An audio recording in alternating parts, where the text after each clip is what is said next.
Our next point of discussion is terminal velocity and its expression. So you can define the terminal velocity is the maximum velocity of body moving through viscous fluid. It is obtained when net force of resistance of medium is equal to opposite force of gravity. As the velocity of falling body is increasing, the net force will also increase, and a stage will come when the force of the gravity equals to resistance force. After that, the velocity of falling body becomes constant, called as the terminal velocity. So, terminal velocity is the maximum constant velocity attained by the body when moving through the viscous fluid. Here the net force of resistance, that is the viscous force, is equivalent to the downward force, that means a gravitational force. So here net force of resistance, that means viscous force, is given by the Stokes law is 6 pi eta Rv, that is comes out to be gravitational force mg. So let us obtain the expression for this terminal velocity. So we have the diagram where the spherical body of radius r is moving through the medium of density sigma. Rho is the density of the material of the sphere. Then by the gravitational force, the downward force is acting, that means a weight Fg is equal to mg, and there are two types of forces which retards the motion in the downward direction. One is the buoyant force, we can also call it that upthrust Fu, and the viscous force, that is according to the Stokes law, that is Fv. So they are acting in the upward direction, both these forces, and they retards the motion as a force of resistance against the downward gravitational force. So in expression, after the diagram, we have to discuss the diagram in short. Consider a spherical object falling under gravity through a viscous medium as shown in diagram. Let r be the radius of the sphere, m is mass of the sphere, that means the spherical object, rho is density of sphere, sigma is density of viscous medium, eta is coefficient of viscosity,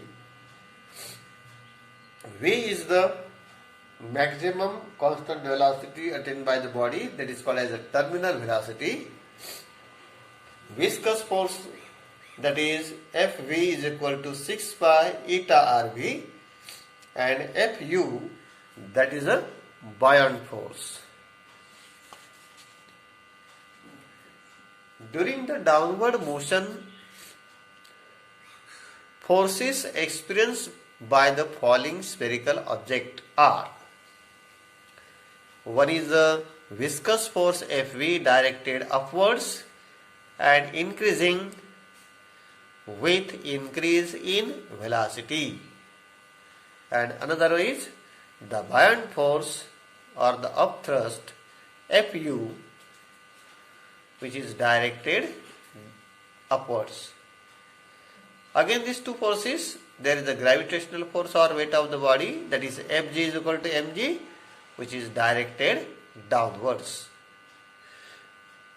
Among the given forces, Fg and Fu are constant, while Fv increases with increase in the velocity. Thus, a stage is reached when the net force becomes zero, and at this stage, Fg is equal to Fv plus Fu.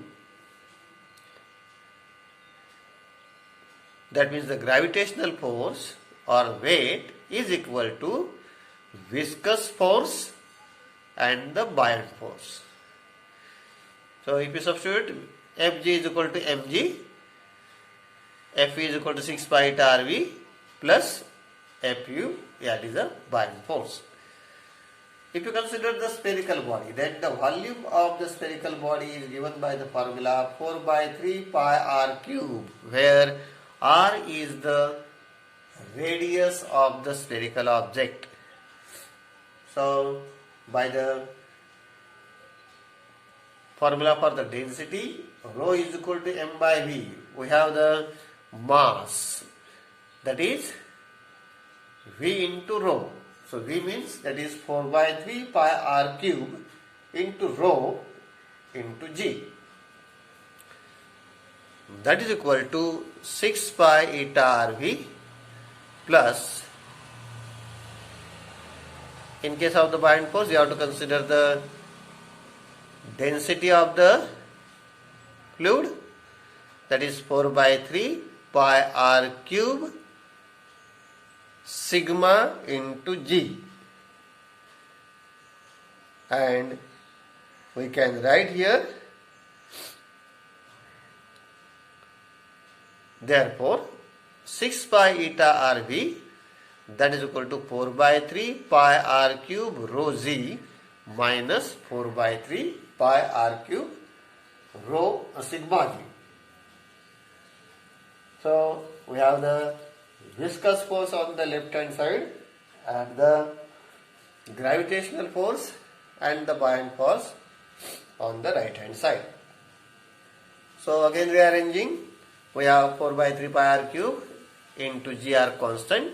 So we have the next step, 6 pi eta Rv, that is equal to 4 by 3 pi r cube g into the bracket rho minus sigma, where rho is the density of the sphere or spherical object and sigma is the density of the viscous fluid, that is the medium.